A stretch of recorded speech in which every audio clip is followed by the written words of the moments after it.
Spider-Man's third act is pretty great and much better than its sequel. Sure, it had peaks like fridge backshots, MJ getting blacked, and of course, beating down on civilians. You gotta remember there are people in there! Bruh. But none of it comes close to the emotional highs, well-developed main villain and narrative of the first game. So, today folks, you have the honor of watching me summarize this third act. Now sit back, relax, try not to die of absolute laughter, and enjoy this video, specially crafted for you beautiful creatures. We begin during a prison break, where all havoc is breaking loose, as some smart guy thought it'd be a good idea to store RPGs in a prison. I did my best to restore peace and get things under control. However, what I was really here for was the cheeky reunion party with my long lost friends and the promise of an amazing surprise at the end. Ooh, 5 guys on 1? Sure, a bed would have been nice, but I was more than willing to improvise, and things began to get exciting as I was penetrated and became the main target of a vicious gangbang. But suddenly my former mentor Dr. Octavius pulls up to ruin the fun, throwing me away after I'm used, abused and passed around like a blunt. Meet the main villain of this third act, and in case you weren't sure, here's him releasing a deadly bioweapon into the city. Now his time as Dr. Octopus is certainly short-lived, but that's okay, because unlike Harry and a certain big black and sexy beast, he doesn't just spawn in so suddenly with no development. He's there as his innocent, lovable self from the beginning, and his descent into his villain arc gradually develops over the course of the game, making his eventual turn way more impactful. And right now, because of him, the city is cooked! A highly contagious virus, citywide shutdowns, thousands of civilians infected. I'm getting a weird sense of coronavirus deja vu here, guys. Now all that's left is to lock myself away in my room and rot away like an unproductive bum, having not showered in days, stinking the house out, doing nothing but playing video games for 12 hours straight. What? No, I'm definitely not describing an average day in the life for me in 2020. Unfortunately, as Spider-Man, I don't have the liberty of doing such things, because I've got a city to save, with escaped convicts turning the city into a war zone and villains on the loose. So basically, it's just another day in New York really. We learn that Octavius has been fixing problems for the villains in exchange for their help in taking Norman Osborn down. Oh, and he's an absolute comedian, setting up this harmless prank for me, which I luckily avoided. The jokes don't end there, as these clowns jump me, and with a combined IQ of 12 between them, this fight was a piece of cake to be honest, so I wrapped that up very quickly. And now, we're on the hunt for the rest of the Sinister Six, and I'm straight off to find Scorpion, because he's my favourite villain for reasons I cannot say on here. He causes me to go on this acid trip, which I thoroughly enjoyed, as it's not often I get to indulge in naughtiness like this. Unfortunately though, I have to be responsible, and we can't have an intoxicated Spider-Man swinging around. So I had to go cure myself, taking decontamination to the next level.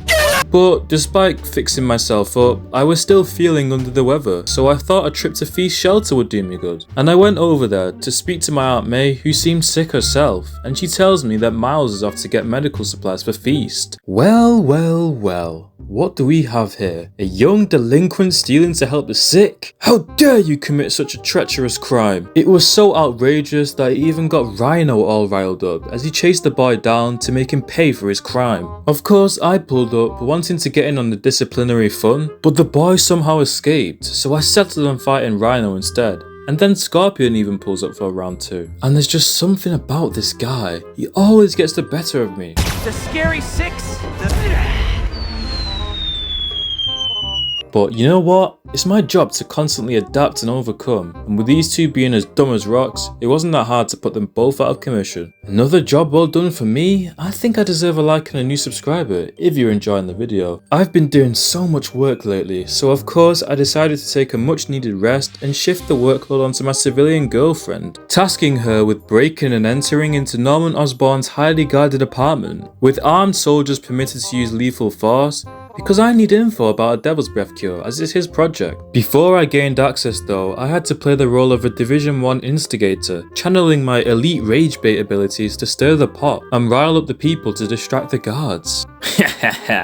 Mere pawns in my grand scheme. Get on my level, you inferior normies. Looking through the apartment led to the discovery that Devil's Breath is a failed cure for our childhood friend Harry Osborn, who's severely sick and he's off somewhere being treated. Then, after dominating the battlefield with my stealth and brutality, we discovered the location of a Devil's Breath lab, but also some very disturbing footage of a young Norman Osborn and Dr. Octavius experimenting on a little kid, resulting in the boy's parents dying. And it turns out that this kid is Martin Lee, aka Mr. Negative, which would explain his hatred for Norman Osborn and his team up with Octavius to take him down. So, over at the Devil's Breath lab, he has the cure and Norman Osborn's life in his hands, until I show up because killing bad, and bad is bad, so I fight bad because revenge bad, and it's a fool's game. And with that wrapped up, I've got the cure, and it's another win for my glorious self once again. Well, that's what I thought, until the mastermind shows up again and humbles me, squashing me like a bug. Am I really that washed, losing to a mentally challenged unk with octopus arms? Now things really aren't looking good. I'm flatlined, the city is suffering from the virus, and my former mentor has lost it, stealing the cure and taking Norman captive. Oh, and to top it off, Aunt May is on 1 HP. This is why I prefer to put the workload on my civilian friends whenever possible, because there's just too many sweats like Otto, and protecting New York by myself is such a hassle. Well, you know what they say, if you can't beat them, join them. And I could no longer tolerate this continued humiliation ritual, so it's time to lock in and sweat my ass off, building a new suit specifically to combat against Dr. Octavius. I honestly couldn't tell you what makes us good at countering Otto, but who cares? Yeah, you know what it is. Black and yellow, black and yellow, black and yellow, black and yellow. Yeah.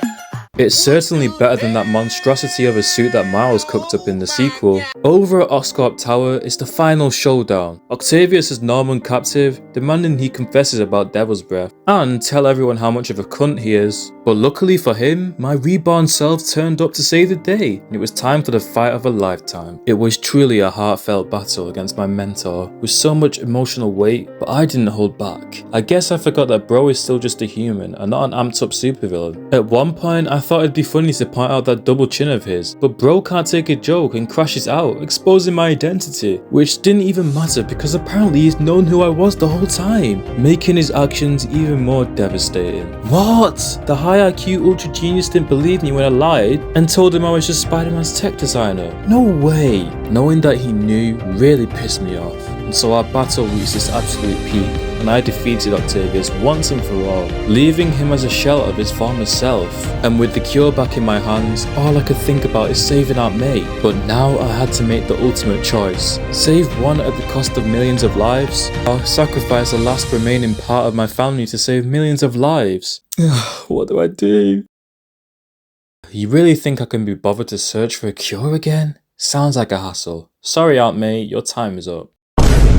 On a serious note though, what an emotional but powerful ending, highlighting the theme of sacrifice and responsibility as Spider-Man. We saved the city at the unfortunate cost of Aunt May, a perfect climax in my eyes. Not because she died, that was pretty sad, but you know what, just never mind. This third act, whilst not 100% perfect, brings a focused narrative and a satisfying conclusion to the characters and story, one that doesn't feel too rushed like most of Spider-Man 2's third act, with the symbiote and Venom arc being a massive waste of potential in my opinion.